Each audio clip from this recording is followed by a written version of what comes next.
कुल ज्येष्ठ रात्र महाविद्यालयाचा संवाद मनांचा या कार्यक्रमाचा आज 33वा भाग, 33वा दिवस आपण जे 32 दिवस झाले, त्यामध्ये विविध क्षेत्रातल्या मान्यवर मंडळींना ऐकलेलं आहे. मग ते चित्रपट क्षेत्र असो, समाजसेवा क्षेत्र असो, त्याचप्रमाणे शैक्षणिक क्षेत्र असो, डॉक्टर्स असो, विविध क्षेत्रातली मंडळी. मग डॉक्टर प्रकाश आमटे असतील, डॉक्टर उदय निरगुडकर असतील, अलका कुबल मॅडम असतील, अशा विविध क्षेत्रातले मान्यवर मंडळी ते आपल्या कार्यक्रमात येऊन गेलेत आणि या कार्यक्रमाचा उद्देश जो आहे, तो लॉकडाऊनमध्ये आपल्या मनावर जे मळभ दाटलंय ते दूर करावं आणि विद्यार्थ्यांना काहीतरी सकारात्मक विचार करण्याची प्रेरणा द्यावी. ते साध्य होताना दिसतंय आणि त्याचीच पोचपावती आपल्याला वेळोवेळी प्रेक्षकांच्या उपस्थितीच्या माध्यमातून मिळत असते आणि नुकतंच सांगायला आनंद होतो, की जसं आपण मागच्या कार्यक्रमात देखील सांगितलं होतं, की मुख्यमंत्री कार्यालयाच्या पी-आर-ओ डिपार्टमेंटने आपल्या या कार्यक्रमाची दखल घेतली आहे आणि आपल्या कार्यक्रमाला कौतुकाची थाप दिली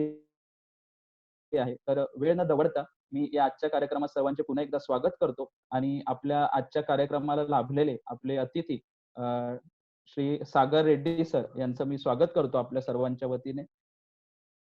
सागर रेड्डी सर आपल्यासोबत आहेत. तर त्यांची मी ओळख जास्त करून देणार नाही. तर त्याच्यासाठी आपल्याकडे एक क्लिप आहे. म्हणजे या व्यक्तीचं काम एवढं थोर आहे, की नुसतं शब्दांनी ते तुमच्यापर्यंत पोहोचवणं कदाचित माझ्यासारख्या व्यक्तीला कठीण जाईल. त्याच्यामुळे मी आपले सहकारी, माझे सहकारी प्राध्यापक गौतम थोरवे यांना विनंती करतो, की सर प्लीज.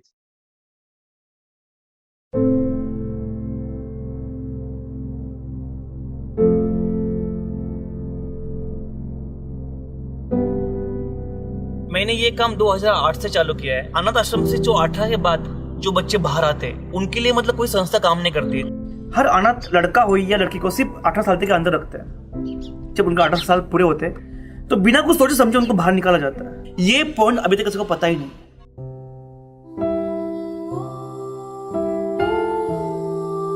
फिर 2010 में हमने संस्था का एक निर्माण किया। उस संस्था का नाम है एकता निराधार संघ नाम से। हमारा मोटो एक ही था कि 18 साल के बाद के बच्चों का पुनर्विकास करना। यहाँ पे हम लोगों ने बच्चों को हम लोग खाना, रहना, पीना और पढ़ाई ये हमारा मेन फोकस है। जो कमाओ और सीखो इस मतलब यहाँ पे ये सब नहीं चलता। हम लोग सिर्फ मतलब बच्चों को बोलते हैं आप सिर्फ पढ़ो, बाद में आपको कमाना ही है। यही हमारा एक मेन फोकस है। 18 के ऊपर अनाथ बच्चों के लिए कोई भी अभी तक संस्था ने काम नहीं किया है। जो सागर रेड्डी सर अभी 18 के ऊपर अनाथ बच्चों के लिए काम करते हैं, इसलिए मैंने सागर जी के साथ काम करना चालू किया है।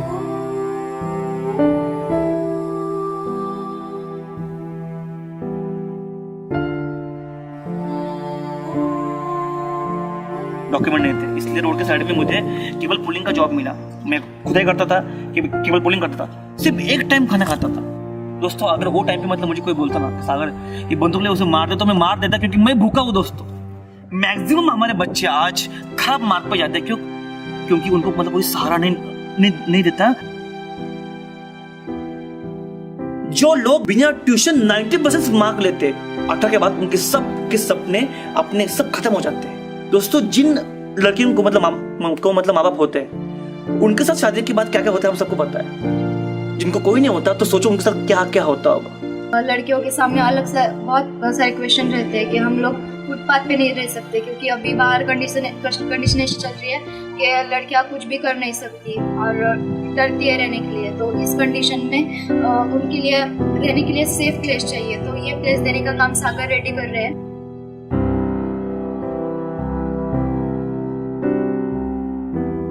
आज हमारा काम दोस्तों सिर्फ महाराष्ट्र के साथ साथ कर्नाटक, आंध्र और तेलंगाना में हम लोग पहुंच चुके हैं। और मतलब एक मेरी यही मतलब इच्छा है कि देश के हर अनाथ लड़का हो या लड़की जो 18 के बाद कुछ बनने के लिए डिजर्व करते हैं, उन सब तक हमें पहुंचना है।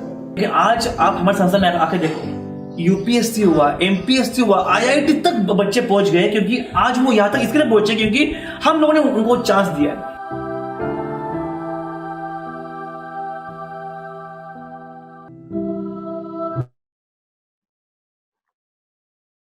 मला वाटतं सरांची थोडक्यात ओळख आपल्याला या व्हिडिओ क्लिपच्या माध्यमातून पटली असेलच. तर सरांना या ठिकाणी आमंत्रित करण्याचा उद्देश आणि ही भेट कशी घडून आली त्याचं थोडंसं पार्श्वभूमी मी आपल्याला सांगतो. मला वाटतं 13 मे रोजी ज्येष्ठ पत्रकार डॉक्टर उदय निरगुडकर आपल्या कार्यक्रमात उपस्थित होते आणि त्यांनी असा उल्लेख केला, की सैराट हा चित्रपट आपण सर्वांनीच पाहिला. परंतु आपल्याला त्याच्यातली लव्ह स्टोरी दिसली, पण जी दाहकता आहे समाजातली, म्हणजे शेवटी त्या प्रेमात पडलेल्या युवक-युवतीची हत्या होते आणि त्यांचं जे लहान मूल असतं, ते रक्ताळलेल्या पावलांनी चालत जातं. तर त्याच्या मागचा जो संदेश आहे, जे समाजात ऑनर किलिंग हे प्रकरण आहे, जातीपाती व्यवस्था आजही मानली जाते. आणि त्याच्या मागचं भीषण वास्तव आणि त्यावेळेला निरगुडकर सर म्हणाले होते, की मी कल्पना केली, विचार माझ्या मनात आला, की त्या मुलाचं मोठं झाल्यानंतर काय झालं असेल? आणि त्यावेळेस त्यांनी सांगितलं होतं, की आपल्या देशामध्ये असा कायदा आहे, की 18 वर्षापर्यंत मुलांना दत्तक मुलं जी निराधार मुलं असतात त्यांच्यासाठी व्यवस्था असते. पण 18 वर्षानंतर त्याला सांगितलं जातं, की तुझी आम्ही व्यवस्था करू शकत नाही. तर अशा निराधारांना सांभाळण्याचं काम, त्यांना आधार देण्याचं काम सागर सर स्वतः करत आहेत. तर सागर सर मी जास्त काही बोलणार नाही आपल्या ओळखीसाठी. पण मी एकच गोष्ट सांगेन शेवटी, की जसं आनंद विश्व गुरुकुलने सरांना या ठिकाणी आमंत्रित केलं. माफ करा मला हे माहिती नव्हतं, पण आनंद विश्व गुरुकुलचे आपले शारदा एज्युकेशन सोसायटीचे अध्यक्ष आहेत माननीय श्री विलास ठुसे सर यांच्या स्वर्गीय मातोश्री गिरिजा एकनाथ ठुसे यांच्या स्मृतीप्रित्यर्थ गिरिजाई प्रतिष्ठानच्या वतीने जो सेवाव्रती पुरस्कार दिला जातो, तो पुरस्कार 2019 साली सरांना दिला होता आणि आवर्जून मला वाटतं, की ठुसे सर जे सामाजिक कार्य करत आहेत आणि ते करता ते त्यांचा इतर सामाजिक संस्थांचा गौरव देखील करत असतात. त्या निमित्ताने सरांचं जे आनंद विश्व गुरुकुलशी जे नातं जडलेलं आहे, ते अधिकाधिक घट्ट होत जाईल आणि सर वेळोवेळी आम्हाला प्रेरणा देत जातील अशी मी आशा व्यक्त करतो. आणि आजच्या या आपल्या चर्चासत्र आपल्या गप्पांना मी सुरुवात करतो. तर मी सागर रेड्डी सर आपल्याला प्रश्न विचारणार नाही, कारण मला वाटतं की आयुष्यात आलेल्या प्रत्येक प्रश्नाचं तुम्ही उत्तर दिलेलं आहे आणि तुम्हाला पडलेल्या प्रश्नांव्यतिरिक्त देखील जे अनेकांना निराधारांना जे प्रश्न पडले त्याची उत्तरं आपण दिलेली आहेत आणि अनेक उत्तरं शोधण्यासाठी आपण आजही धडपडत आहात. तर प्रश्न असा नसेल, मी फक्त आपल्याला विचारणा करू शकतो. एकंदरीत आपला जीवन प्रवास आपण आम्हाला सांगायचा आहे. तर सर मी सुरुवात करेन, की मी एक आपली मुलाखत ऐकली होती. त्याच्यात आपण सांगितलं, की आपल्याला बालपणाबद्दल चीड वाटते, की आपलं बालपण कसं होतं? तर असं मी थोडक्यात आपल्याला प्रश्न विचारेन. ते एक गाणं आहे ना, की नाही का लहानपण देगा देवा. त्या गाण्याचा मला खरं खूप राग आहे. कारण की मी नेहमी देवाला हेच बोलतो, की मला माझं लहानपण कधीच नको पाहिजे. कारण की भले ते आता झाल्या त्या गोष्टी सगळ्या झाल्या, म्हणजे ज्या आमच्या जीवनामध्ये त्या गोष्टी सगळ्या आल्या, काय झालं, कसं झालं. मी सगळ्यांना एक गोष्ट नेहमी मी असं सांगू इच्छितो, की अगर पुरं जगाचं दुःख तुम्ही एका साईडला ठेवलं आणि अनाथ मुलांचं दुःख तुम्ही एका साईडला ठेवलं, तर आमचं दुःख इतकं मोठं आहे ना, की जिकडे जगाचं पूर्ण दुःख आमच्या समोर खूप कमी आहे.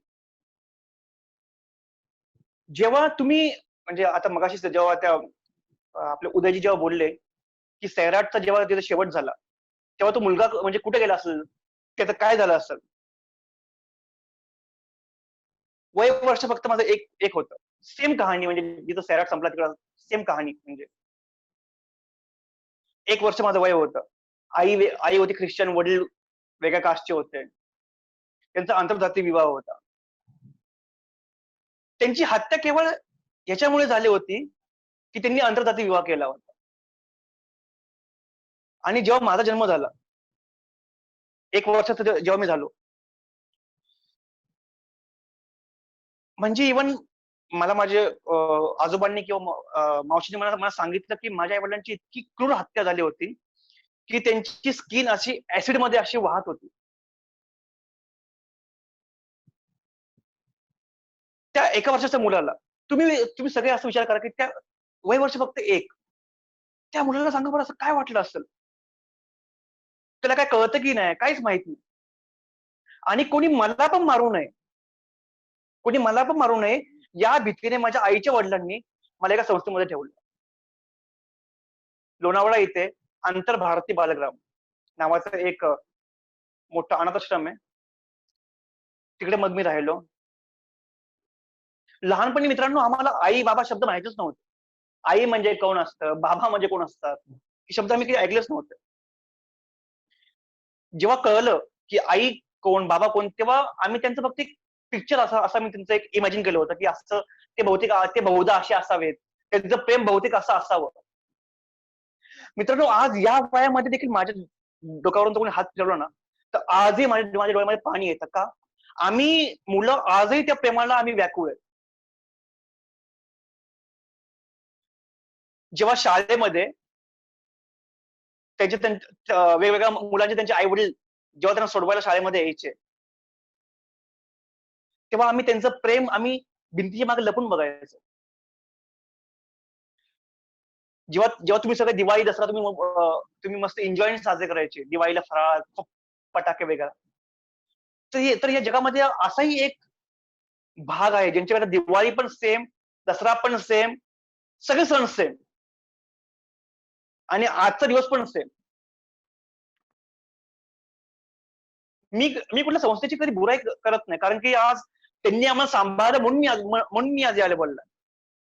आणि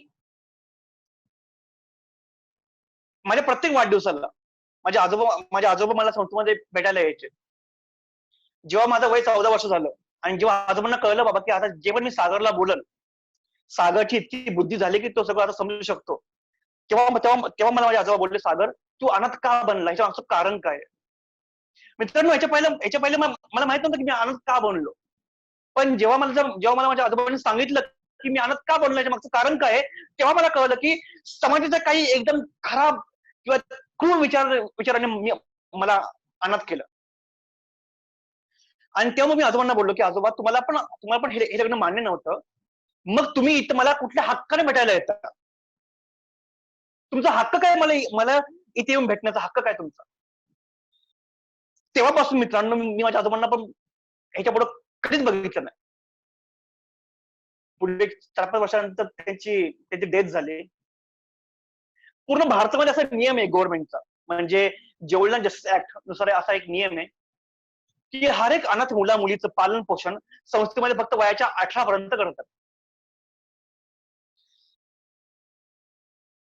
तुमच्या सगळ्यांकरता मित्रांनो की 18 वर्ष म्हणजे खूप मोठं असलं एन्जॉय, कारण की आता मी तारुण्यामध्ये आता माझं पदार्पण होत आहे.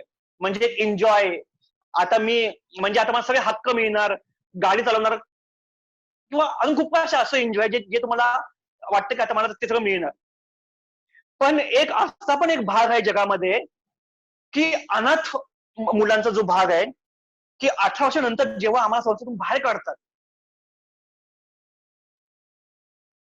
मला अजून तो दिवस आठवतो मित्रांनो की 17 वर्ष 11 महिने जेव्हा तुमच्या कानावर एक गोष्ट येते की सागर रेड्डी बाळा पुढच्या महिन्यामध्ये तुझं 18 वर्ष पूर्ण होणार आहे.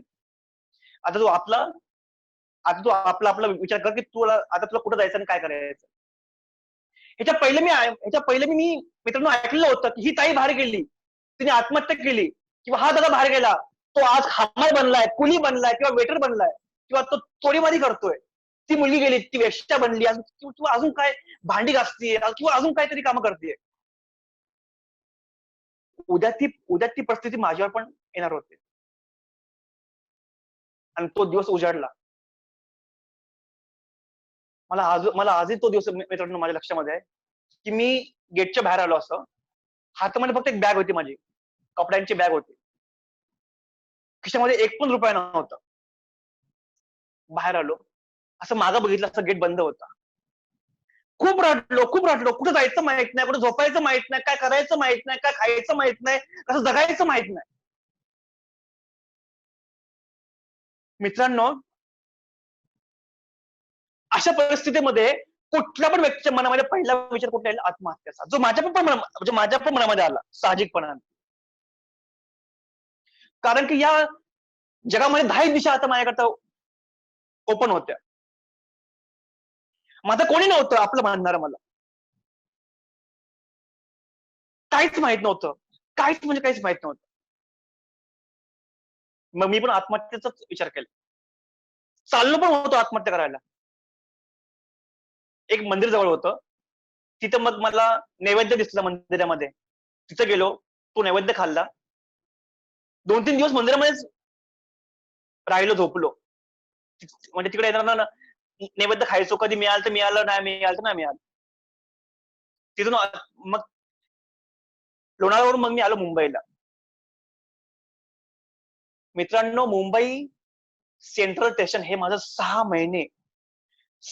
महिने माझं राहण्याचं ठिकाण म्हणजे मुंबई सेंट्रल स्टेशन. मला माझ्या पास्टचा एक एक दिवस आठवतो आजही मला.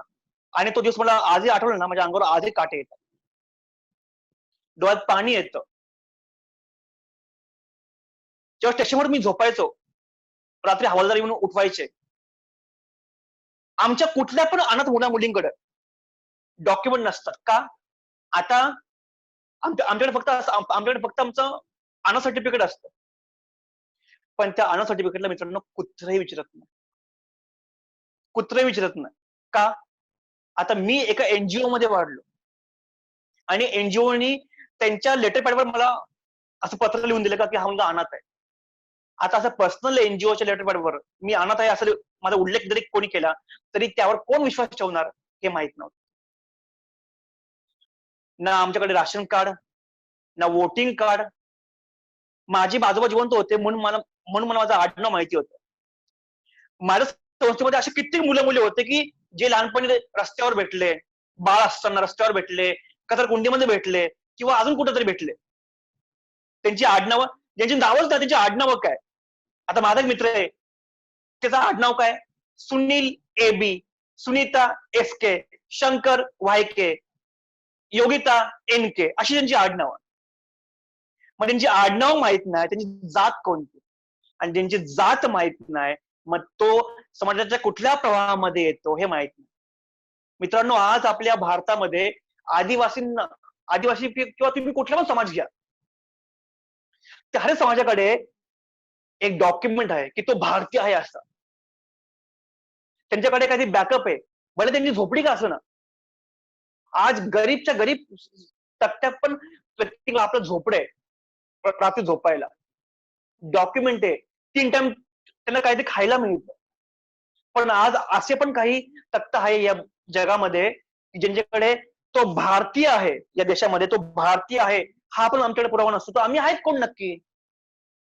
डॉक्युमेंट नव्हते म्हणून मला मित्रांनो मला कुठे जॉब मिळाला.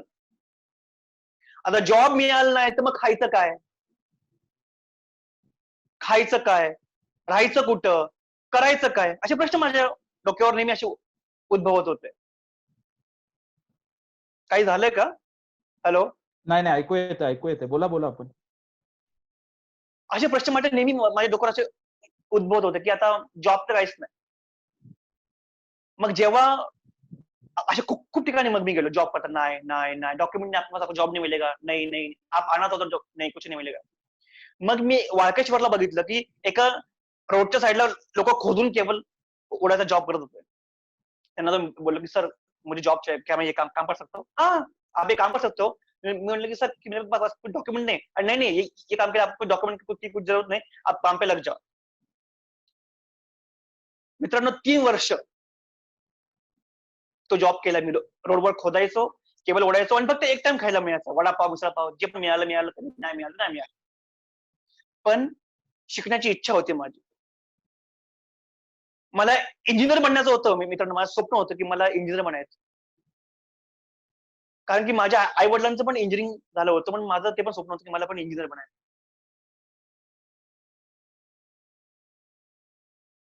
जेव्हा मग मी स्टेशनवर राहायचो त्या लोकांमध्ये. आता जेव्हा मी मॅक्झिमम युवकांना जेव्हा भेटतो तेव्हा मला मॅक्झिमम युवक बोलतो की सागर सर, मी या सराउंडिंग मध्ये राहिलो म्हणून मला ही सवय लागली, दारू प्यायची, गांजा प्यायची, सिगरेट प्यायची किंवा अजून कुठल्या गोष्टी मला सवय लागली. मित्रांनो, मी 6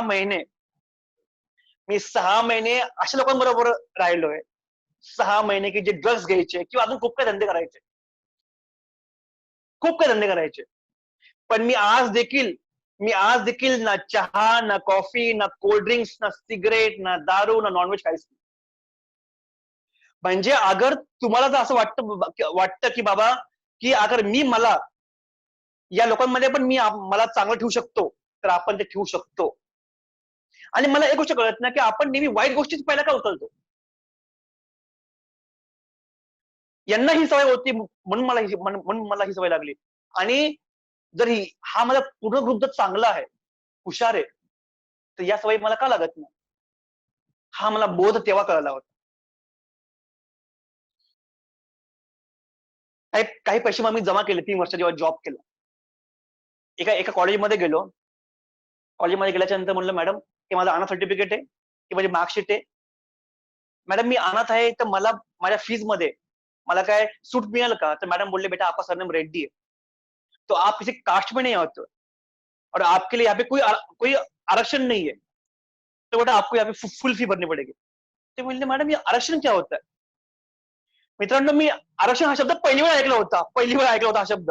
कारण की माझ्या लहानपणापासून हा शब्द मी कधीच आतापर्यंत ऐकला नव्हता. मी मॅडम ये आरक्षण क्या होता है? ते बोले, बेटा आपके ऊपर से आए हो. नहीं नहीं, मैडम मैंने कभी ये वर्ड सुना नहीं, इसलिए पूछ रहा हूँ. नहीं बेटा आप बाहर जाओ और बाहर जो भी खड़ा है तो आप उनको पूछ लो, मैं आपको इस सब के बारे में बता नहीं पाऊंगा. मग तिकडे एक व्यक्ती होता, प्यून शिपाई होता. मग तो बोलला की बाळा आरक्षण कोणाला दिलं जातं? तर मी बोललो, काका मी तर अनाथ आहे.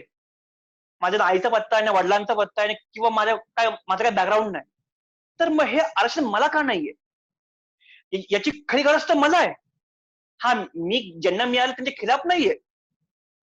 पण आज कुठल्या पण गोष्टीची, चाहे ती घरकुल योजना राहू दे किंवा अजून कुठली पण योजना, त्यांची खरी गरज आम्हाला आहे यार. आमचं तर कुठं वास्तवच नाहीये. म्हणजे अनाथ हा भाग हर एक गोष्टींपासून डिप्रायड होता, वंचित होता. आणि मित्रांनो, माझ्याकडे इतके पैसे तर नव्हते की मी पर इयर पूर्ण फी भरू शकाल. तर मला तो पिऊन बोला, सागर, की असे खूप काही लोक आहेत ज्यांना आपण बोलतो स्पॉन्सर, ते तुमच्यासारख्या गरीब लोकांना हेल्प करतात. पण बाळा, तुला त्या व्यक्तीला स्वतः जाऊन तुला शोधावं लागेल. आणि आपल्या सगळ्यांना माहिती मित्रांनो, की या जगामध्ये मॅक्झिमम लोकांचे हात असे असतात, मला दे मला दे मला दे. आणि त्या लोकांमध्ये एक असा व्यक्ती शोधणं की बाबा घे, म्हणजे एक कोयले की खान में एक हिरा ढूंढने लायक होता है. मित्रांनो, मी सगळ्यात पहिला एका व्यक्तीला भेटलो. तो बोला, सागर आप जाके इनको मिलो. सागर आप जाके इनको मिलो. तो म्हणला की आप जाके इनको मिलो. तो म्हणला आप जाके इनको मिलो. तो म्हणला आप जाके इनको मिलो. असा 138 138वा व्यक्ती होता तो मित्रांनो. 138. आणि त्या व्यक्तीला शोधायला मला टाइम लागले 3 वर्ष. मित्रांनो, तुम्हाला कळलं का याचा अर्थ काय? की 3 वर्ष टाइम लागला मला त्यांना शोधायला. आणि अशा मित्रांनो कुठला व्यक्ती पागल होऊन जाईल, अरे यार काय काय ही पूर्ण चुत्यागिरी चालू आहे, की हा बोलतो ह्यांना जाऊन भेट, हा बोलतो ह्यांना जाऊन भेट, हा बोलतो ह्यांना जाऊन भेट, हा बोलतो ह्यांना जाऊन भेट. सगळं काय चालू सगळं हे? नको मला सगळं, मला या गोष्टी नको ते बिलकुल. मी पण मित्रांनो हार मानली होती. मी पण हार मानलं होतं. जाऊ दे यार, म्हणजे हे सगळं बेवकूफ बनवायचे धंदेत कोणाला काय हेल्प करायची काही इच्छा नाही, आणि जाऊ दे बोललो. पण मला मन बोलायचं, सागर बहुतेक पुढच्या व्यक्तीने तुला तुला हेल्प केली तर, बहुतेक पुढच्या व्यक्तीने तुला हेल्प केली तर. तो नाही म्हणला की सागर बहुतेक पुढचा व्यक्ती तुला हो बोलल, सागर बहुतेक तुला पुढचा व्यक्ती हेल्प हो बोलल, सागर तुला बहुतेक पुढचा व्यक्ती हो बोलल. असं माझं मन मला नेहमी बोलायचं. आणि माझं मन मित्रांनो खरं होतं एकदम. 3 वर्ष आणि 137 माणसं आणि 138 138वा व्यक्ती मला भेटला. तो देव माणूस मला भेटला. त्यांचं नाव आहे शिवराम.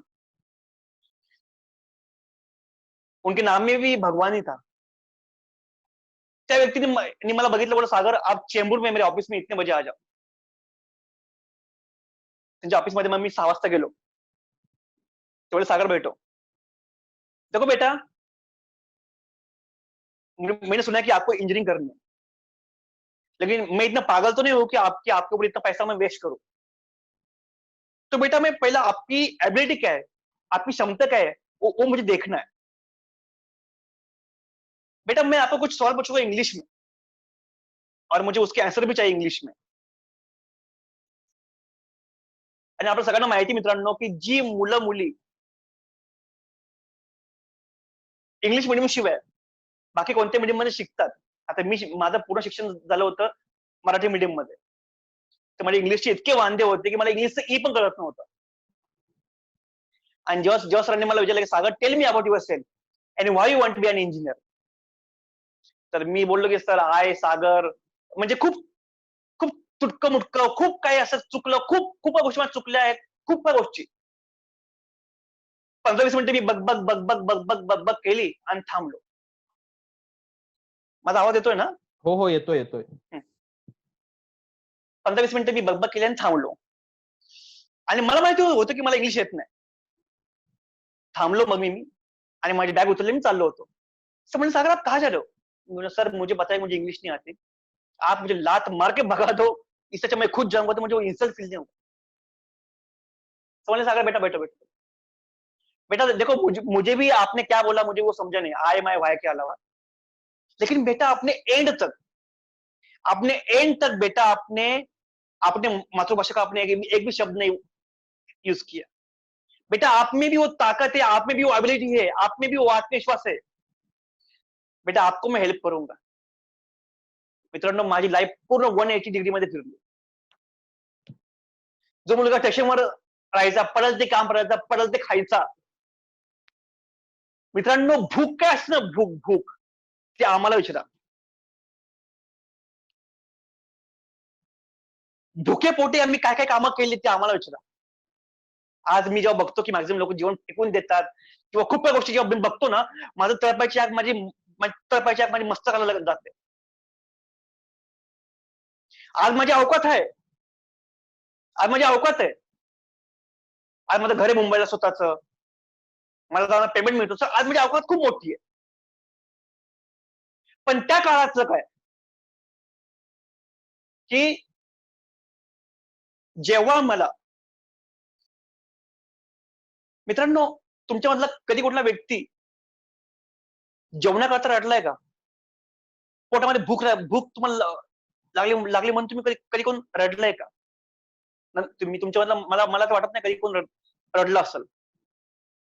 पण मी रडलोय. माझ्यासारखी आमची हजारो अनाथ मुलं मुली रडली आहेत. जेव्हा सरांनी जेव्हा त्या शिवराम सरांनी माझं कॉलेजमध्ये ऍडमिशन केलं. मित्रांनो मी चेंबूरला स्वामी विवेकानंद कॉलेज मध्ये माझा डिप्लोमा झाला. इंजिनिअरिंग झालं पुढं.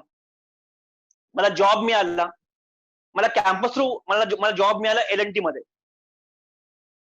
लासून आणि डुबरू मध्ये पवईला.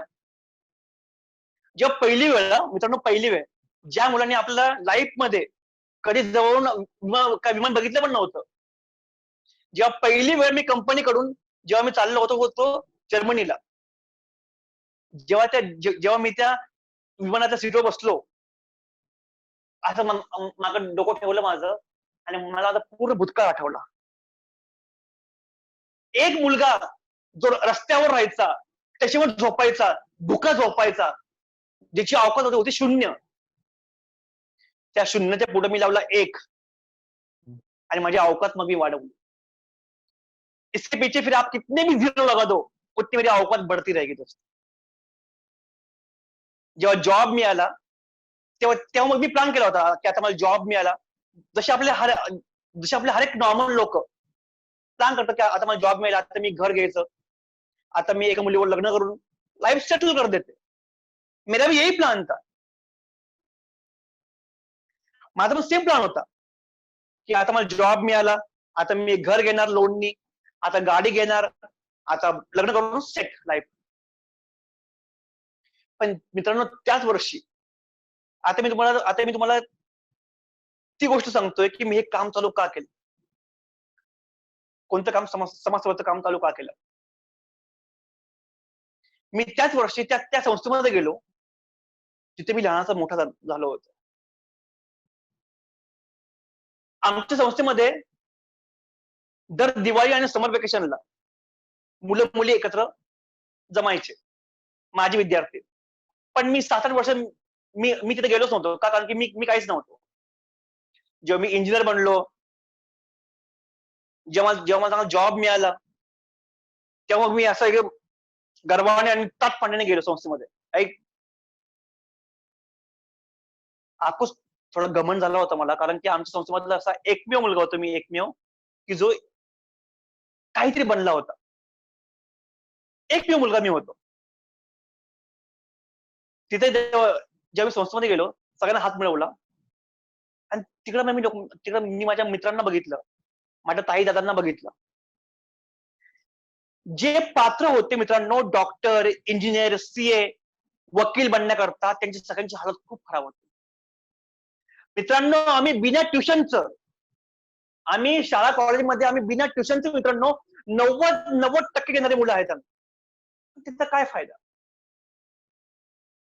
ज्या आमच्या मुला मुलींना बिना ट्युशनचे 88%, 89%, 92% ज्यांना मिळाले, आज ते कोण कुली बनलंय, कोण हमाल बनलंय, कोण वेटर बनलंय, कोण भांडी घासतात आहे, कोण चोरेमारी करतंय, कोण बांधकामाला विटा, म्हणजे ज्यांची अवकाश होती, आज कोण IAS बनणं, IPS बनणं इतकी त्यांची ऐपत होती, आज त्यांची सगळ्यांची हालत खराब होती मित्रांनो. सगळ्यांनी मला हात हात मिळवला, पण तिथे एक मुलगी होती, जिने मला बघितलं आणि ती अशी टर्न झाली आणि ती चालायला लागली. तर मी म्हणलो की माझ्या मनाला वाटलं बाबा की ही कोण मुलगी आहे, जिने मला बघून तिने मला इग्नोर केलं आणि ती चालतीये. तर मी म्हणलं, थांब, तू कोण आहे आणि तू मला इग्नोर का करतीये? माझं काय चुकलंय का? तर ती म्हणजे, बाळा तू ठीक आहेस ना? तर मी म्हणलं, हा आवाज मला ओळखीचा वाटतोय. म्हणलं, हा आवाज ओळखीचा आहे. म्हणलं, मग मी त्यांच्या पुढे गेलो.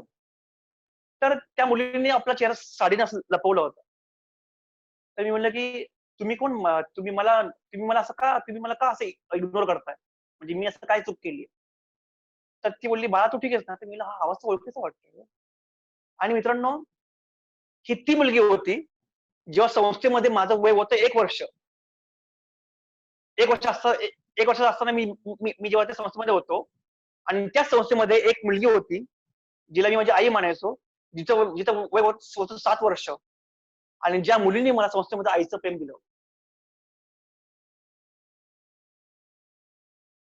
त्या मुलीचा आवाज ऐकून मी बोललो की ताई तू मला काय इग्नोर करतीये?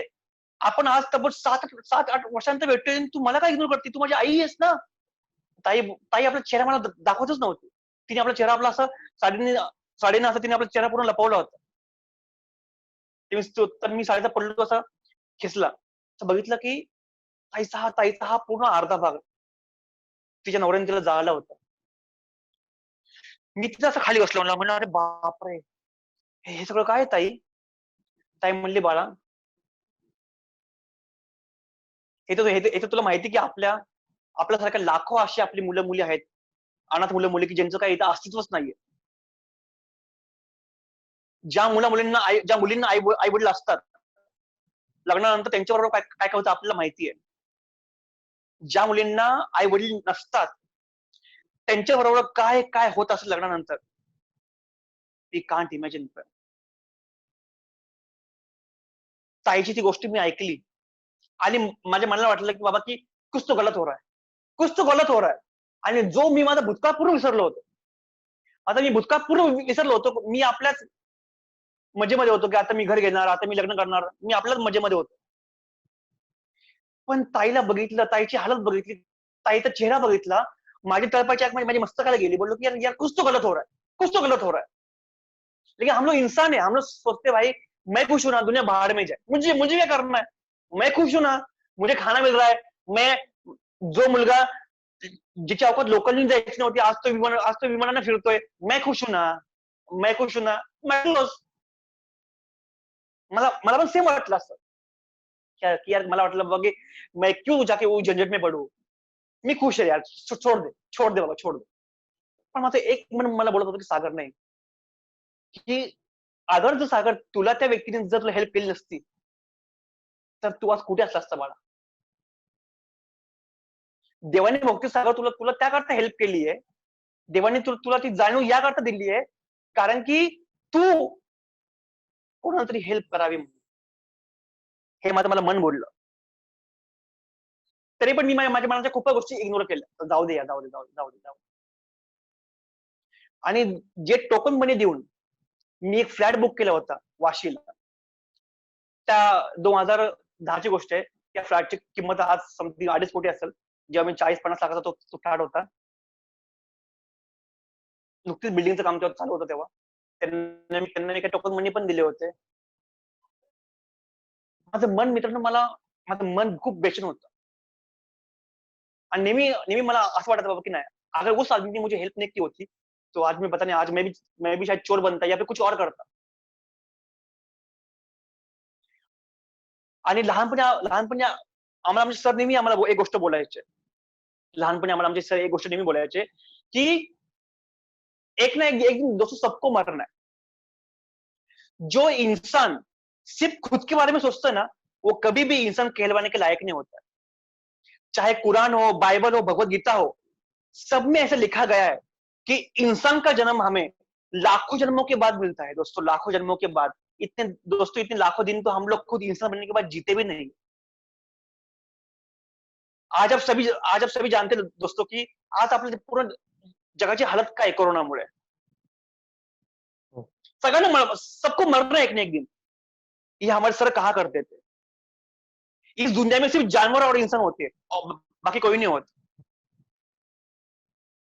त्या लहानपणी ऐकलेल्या गोष्टी माझ्या मनामध्ये यायला लागल्या. आपोआप हळूहळू हळूहळू हळूहळू ताईचा चेहरा माझ्या डोळ्यासमोर यायला लागला. जे माझे ताई दादा मोठे होते, जे माझे मित्र, जे माझे अशा लहान मुलं मुली त्यांचे माझे चेहरे मला आठवायला लागले, त्यांची हालत मला आठवायला लागली. मित्रांनो, काही मुलं मुली तर फक्त ना तिकडं काही फराळ खायला आले होते. मला माझा पूर्ण भूतकाळ आठवला तेव्हा. मग मी मुंबईला जेव्हा मग मी तो फ्लॅट कॅन्सल केला, टोकन मनी घेतले आणि मग मी वाशी सेक्टर 9ला सेक्टर 9ला मग मी काम चालू केलं. तिथे सर्वप्रथम मी 3 फ्लॅट घेतले भाड्यानं. 8 मुलं 7 मुलींना सांभाळायला मी चालू केलं. माझ्या खूप काही मित्रांना कळलं बाबा की मी असं काम करतोय. मग ते पण पुढे आले, त्यांनी पण मला हेल्प करायला चालू केली. त्यातला एक मित्र मला बोलला, सागर काम तर चांगलं आहे पण बाळा, तू आता काम करतोय आहे इलिगल, कारण की तुझी कुठली एनजीओ नाहीये. मग मी मित्रांनो एक एनजीओ स्थापन केली 2010ला. ते एनजीओचं नाव आहे एकता निराधार संघ. मित्रांनो, माझ्या संस्थेचं नाव काय, एकता. जसं तुम्हाला मगाशी बोललो की मी आजही जात पात मानत नाही. जैसे हमारे सर कहा करते थे बचपन में कि इस दुनिया में सिर्फ इंसान होते और जानवर होते. तीच गोष्ट माझ्या डोक्यामध्ये होती. म्हणून मी फक्त आपल्या संस्थेचं नाव ठेवलंय एकता. माझा उद्देश फक्त एकच होता की अनाथ, गरीब, गरजू मुला मुलींचं पालन पोषण, त्यांचं पुनर्विकास करणं. या 10 वर्षामध्ये मित्रांनो, या 10 वर्षामध्ये 1288 पेक्षा जास्त मुलांना आपण पायावर उभं केलंय. 62 मुलींचं मी स्वतः कन्यादान केलंय. त्यातला 32 मुलींचा आपण सामूहिक विवाह सोहळा आपण केला होता यवतमाळमध्ये आणि 30 मुलींचा आपण सामूहिक विवाह सोहळा केला होता हैदराबादमध्ये करीमनगर. त्यावेळेस माझंच लग्न नव्हतं झालं आणि मी स्वतः त्या मुलींचा कन्यादान केलं होतं. मित्रांनो, जेव्हा माझे मित्र कोण इटलीला आहे, कोण अमेरिकेमध्ये, कोण फ्रान्स, कोण गल्फ कंट्रीज मध्ये, मला जेव्हा त्यांचे फोटो पाठवायचे एन्जॉय करताना, पब मध्ये गेलेले, मुलींबरोबर फिरताना, की सागर तू क्या कर रहा है इंडिया में, तू यहाँ पे आजा ना, देख हम लोग कितना एन्जॉय कर रहे हैं. असे माझे हर एक मित्र मला बोलायचे, सागर तू क्या कर रहा है इंडिया में यार, हम लोग देख कितना मस्ती कर रहे, एन्जॉय कर रहे, तू भी आजा यहाँ पे. मित्रांनो, मी पण एक तरुण मुलगा होतो, माझ्या पण इच्छा होत्या. मी बोललो, हा यार मी काय करतो यार सगळ्या गोष्टी यार. माझी पण इच्छा आहे की आपण मुलीबरोबर फिरणं, पब मध्ये जाणं, एन्जॉय करणं, माझी पण इच्छा आहे. मी या गोष्टी का करत नाही. जेव्हा मी त्या मुलींचा सामूहिक विवाह सोहळा लावला, त्यांचं मी कन्यादान केलं आणि त्यांचं कन्यादान केल्याच्या नंतर जेव्हा मुलींनी येऊन माझ्या पाया पडल्या, मुली रडल्या आणि मला बोलल्या की सागर सर, आज आम्ही जे पण आहे ते केवळ तुमच्यामुळे. मित्रांनो, ते जेव्हा मी ऐकलं ना, तेव्हा मला वाटलं बाबा की मैंने कुछ तो किया है. इंसान बनने के नाते मैंने कुछ तो किया है. मग मी माझ्या मित्रांना फोन केला आणि बोललो की आज आप जो भी एंजॉय कर रहे हो, आज आप जो भी मस्ती कर रहे हो, वो कुछ पलों के लिए, लेकिन जो काम मैंने किया है, जो काम मेरे जैसे कुछ लोगों ने किया है मेरे साथ में, वो काम फॉरएवर, हमेशा के लिए रहेगा. अगदी बरोबर. मित्रांनो, आज समजा आज मी मरणाच्या दारावर आहे, आज मी मरतोय, माझ्या छातीवर हात ठेवून मी गर्वाने बोलू शकल कि भाई भगवान ने मुझे जिस काम के लिए इस दुनिया में भेजा था, आज वो काम मैंने कर दिया है दोस्तों, और बहुत कुछ काम करना है,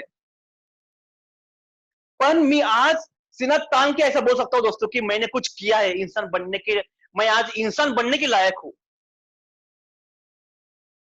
दोस्तों. मी मॅक्झिमम लोकांना नेहमी एक गोष्ट बोलतो,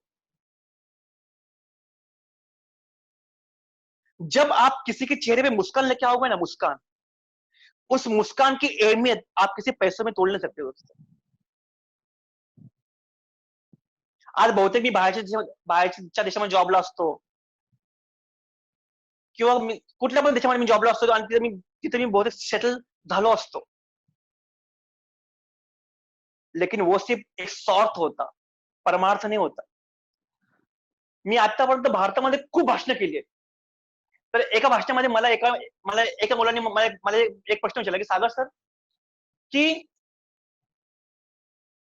आम्ही पण आमच्या फॅमिली करता त्याग करतो, काम करतो, तो वो क्या है? तर मी बोललो की ते तुमचं कर्तव्य आहे. कर्तव्य आणि सेवा या दोन वेगवेगळ्या गोष्टी आहेत. जो आप लोग आपके फैमिली के लिए कर रहे हो दोस्तों, ते तुमचं फक्त कर्तव्य आहे. ते तुम्हाला करायचंच आहे. बट फैमिली के अलावा आप कुछ और चीज कर रहे हो, आप किसी और को हेल्प कर रहे हो, तो वो उसकी गिनती आती है सेवा में. तो सेवा और कर्तव्य को आप मिक्स मत करो मित्रांनो. आज माझं वय 36 आहे. महाराष्ट्र, तेलंगणा, कर्नाटकमध्ये माझं काम चालतं. आता मी एमपी मध्ये आम्ही आता एंट्री करतोय. सध्या माझ्याकडे 528 मुलं आहेत, ज्यांचा मी बाप आहे.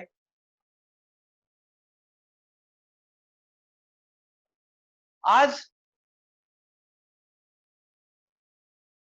ज्या स्पॉन्सरने मला हेल्प केली, जेव्हा त्यांना कळालं की मी हे काम करतोय, त्यांनी मला कॉल केला होता 2-3 वर्षापूर्वी की सागर बेटा, मैं बहुत प्राउड फील कर रहा हूँ क्योंकि मैंने सही आदमी को हेल्प किया है बेटा, मुझे उसके लिए बहुत अच्छा फील हो रहा है और मुझे गर्व हो रहा है बेटा आप. मित्रांनो, सध्याचा काळ खूप खराब आहे. आज कोरोनाने जो धुमाकूळ केला पूर्ण जगामध्ये, मॅक्झिमम मुलींना वाटतं, आतापर्यंत मी भारतामध्ये हर एक राज्यामध्ये, ते साऊथ राज्य राहू दे किंवा वेस्ट बेंगॉल किंवा तमिळनाडू किंवा दिल्ली, एमपी, यूपी, ओडिसा, सगळ्या राज्यामध्ये मध्ये माझी भाषणं झाली. इव्हन ऑस्ट्रेलियामध्ये झाले, फ्रान्समध्ये माझी भाषणं झाली आहेत. तिकडे माझं भाषण करण्याचा हेतू फक्त एकच होता. आजच्या युवकांना मला फक्त एक गोष्ट सांगायची आहे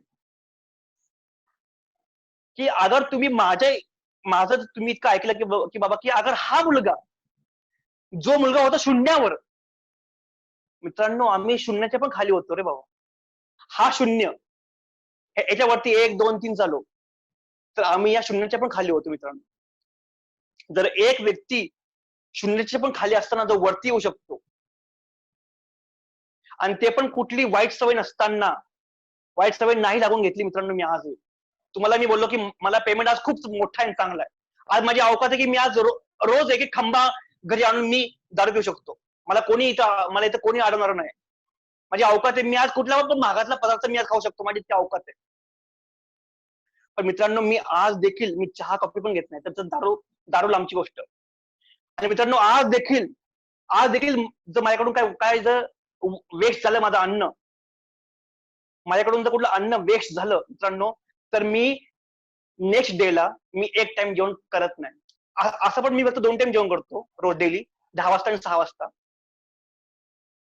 आणि अगर माझ्याकडून जेवण वाया गेलं, तर नेक्स्ट डेला मी फक्त एक टाइम खातो पूर्ण दिवसामध्ये. का? कारण की मी माझ्या पोटाला ती जाणीव करतो की आठवते दिवस जेव्हा तुझ्याकडे खायला अन्न नव्हतं. या सगळ्या सवय मित्रांनो मी स्वतः माझ्यावर लावलेल्या. मी आजच्या युवकांना, तुम्ही अगर इतकं ऐकल्याच्या नंतर पण अगर आजच्या युवकांना वाटलं अरे यार अरे की माझी हालत अशी है, मी गरीब है दोस्तों, मैंने एक बात तो बचपन से सुनी है कि गरीबी में पैदा होना ये हमारी गलती नहीं है, लेकिन गरीबी में मरना ये जरूर हमारी गलती दोस्तों. मी नाईट कॉलेजला आहे की मी डे कॉलेजला आहे, माझ्या घरी पैसे नाहीये मित्रांनो. आम्ही देखील इंजिनिअरिंग मध्ये रात्री आम्ही कॅटरसचे काम करायचो आणि सकाळी कॉलेजला जायचो. खूप काय गोष्टी सहन केल्यात लाईफ मध्ये. आज माझ्या जीवनावर 5 ते 10,000 पेक्षा जास्त बातम्या आल्यात, तेव्हा टीव्हीला, पेपरला, कन्नडमध्ये, तेलुगूमध्ये, तमिळमध्ये, बेंगोलीमध्ये, ओडियामध्ये, हिंदीमध्ये, इंग्लिशमध्ये, मराठीमध्ये. आणि दोन वर्षापूर्वी माझ्या लाईफवर एक पुस्तक पण आलंय. याचं नाव आहे सागर रेड्डी, नाम तो सुना होगा. आणि ज्या मॅडमने पुस्तक लिहिलं, हे पुस्तक ज्या मॅडमने लिहिलं, सुनीता तांबे त्यांचं नाव आहे. त्यांना मागच्या वर्षी गव्हर्नमेंटचा अवॉर्ड मिळाला बेस्ट बायोपिक म्हणून. सगळ्यात चांगली बायोपिक म्हणून त्यांना हा पुरस्कार मिळाला महाराष्ट्र गव्हर्नमेंटचा. मित्रांनो, मी कधीच हा विचार केला नव्हता की माझ्यावर कधी इतक्या बातम्या येतील, कधी माझ्यावर पुस्तक लिहिल, माझी इतकी अवकाश अशी होईल मला माहित नव्हतं. मैंने सिर्फ अपने काम के ऊपर ध्यान दिया, फक्त काम बघितलं माझं. मला आले संकट मी कधी बघत नाही. आणि संकट मला जेव्हा येतात ना मित्रांनो, I take them as a challenge. मी हर संकट फक्त चॅलेंज म्हणून घेतो. आता जेव्हा मी कॉलेजमध्ये होतो, तेव्हा आमच्या कॉलेजमध्ये मॅडम सर, माझे मित्र मैत्रिणी फक्त बोलायचे इंग्लिशमध्ये. पूर्ण कॉलेजमध्ये, आमच्या पूर्ण क्लासमध्ये असा मी एकमेव मुलगा होतो की ज्याला इंग्लिशचं एक पण माहित नव्हतं. आमचे मॅडम सर ते काय शिकवतात ते मला काही घंटा कळत नव्हतं. माझे मित्रमैत्रिणी काय बोलतात ते मला हे पण कळत नव्हते इंग्लिशमध्ये. माझा खूप वेळा अपमान झालाय कॉलेजमध्ये इंग्लिशमुळे, पण त्या अपमानाला मी नेहमी घेतला आहे पॉझिटिव्ह मध्ये. माझा अपमान का झाला? इंग्लिशमुळं. तर अभी मैं इंग्लिश शिकूंगा. मित्रांनो, तुमच्यावर झालेला कुठला पण अपमान नेहमी आपला तेव्हाच होतो की जेव्हा ती गोष्ट आपल्याकडे नसते. आणि जेव्हा अशी कुठली गोष्ट आपल्याकडे नसते मित्रांनो, तेव्हा त्या गोष्टीवर आपण पुन्हा जाऊन बसा समजा. आप जाके उस चीज पे जाके बैठो पुरा. मी पण असं केलं. आज मी साऊथ मध्ये मी जाऊन भाषण करतो इंग्लिशमध्ये. तर ह्या गोष्टी मी हर एक आपल्या निगेटिव्हिटी मध्ये मी आपल्या माइंडला काढल्या. And I change my negative mind in a positive mind.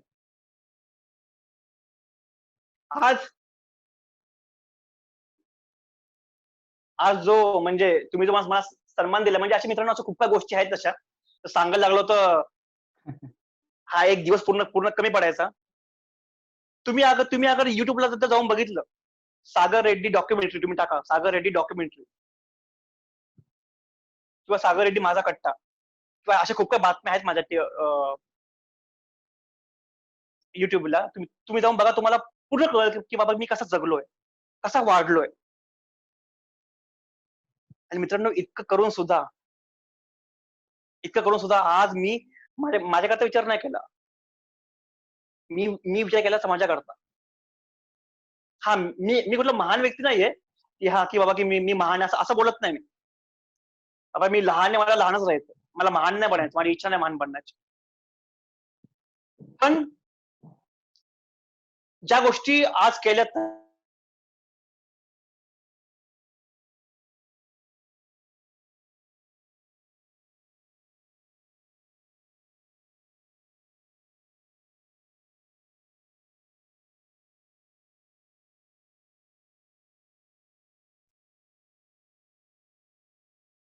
लाखो असे मुलं मुली आहेत की ज्यांचा स्वतःवर विश्वास नाहीये.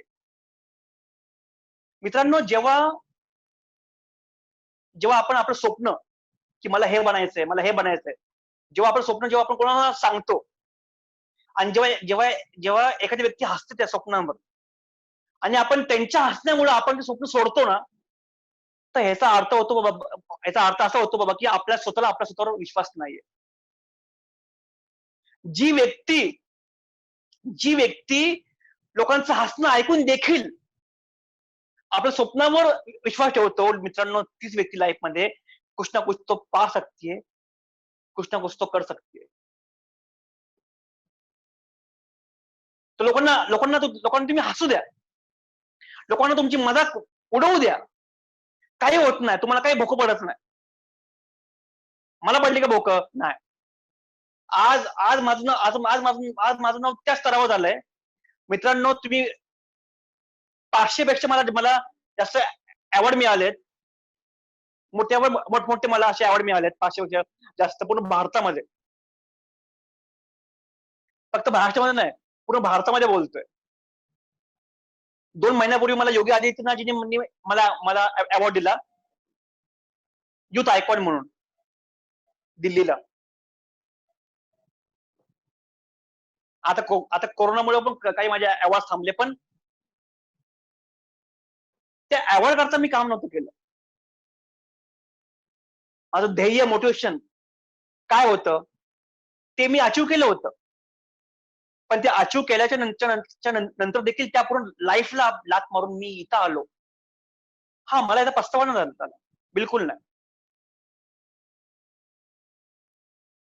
तर आपल्या स्वतःवर विश्वास ठेवा, आपल्या कर्तृत्वावर विश्वास ठेवा, आपल्या देशावर प्रेम करा. मित्रांनो, माझं देशावर खूप प्रेम.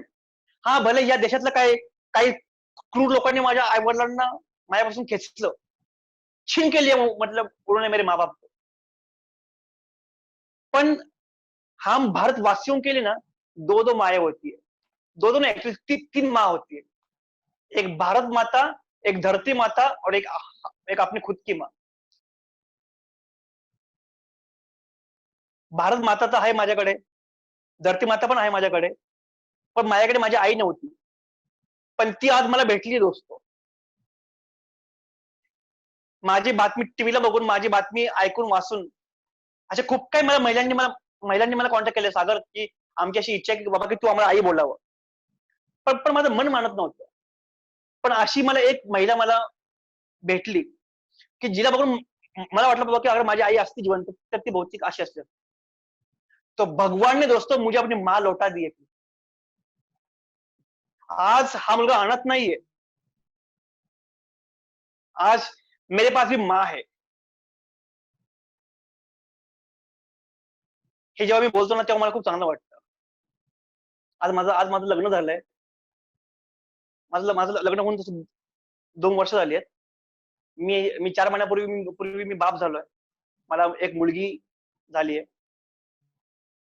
आज माझी फॅमिली फक्त काही इतकीच नाहीये. माझी फॅमिली पूर्ण माझा देश आहे. आणि समाजसेवा जो व्यक्ती करतो, समाजसेवा म्हणजे ते कोणत्या एका व्यक्तीचं काम नसतं, समाज की सेवा. समाजामध्ये मी एकटा येत नाही कधी. और दोस्तों, कुछ करके तो देखो. आज कोरोनामुळे जर कोण मेला बाबा की हा, म्हणजे आपण जो पैसा घरी जमा करतोय बाबा, येऊ दे, आणि त्या व्यक्तीची जेव्हा अचानक डेथ होते, तुम क्या लेके आए थे जो तुमने खो दिया, जो लिया यहीं से लिया, जो दिया यहीं पे दिया. भगवत गीता का दोस्तों श्लोक है. आप कुछ नहीं ऊपर लेके जा सकते. हा, तुम्ही मी असं बोलत नाही बाबा की तुम्ही मला हेल्प करा. तुम्ही कोणाला पण हेल्प करा, पण हेल्प करा दोस्तों. हेल्प करने के बाद जो सुकून मिलता है, सुकून, वो सुकून आपको कभी भी किसी और चीज में मतलब दोस्तों मिल नहीं सकता. ये मैं आपको लिख के देता हूँ. मी खूप धन्यवाद मानतो की तुम्ही मला इथे यायचा मौका दिला. तुम्ही मला तुमच्याबरोबर संवाद साधण्याचा मौका दिला, त्याबद्दल मी तुमचे खूप आभार नाही मानतो. सर, आम्ही आभार मानतो की आपण आलात या ठिकाणी. म्हणजे जे मुलांनी ऐकणं अपेक्षित होतं, म्हणजे खरा संघर्ष काय असतो तो आपण उलगडला. फक्त मला एक आपण बराचसा आपलं जीवनपट जो सांगितलं, पण मला वाटतं एक गोष्ट जर आपल्याकडे वेळ असेल तर थोडासा आपण अजून थोडा वेळ बोलू शकतो का? हा बोला बोला बोला बोला.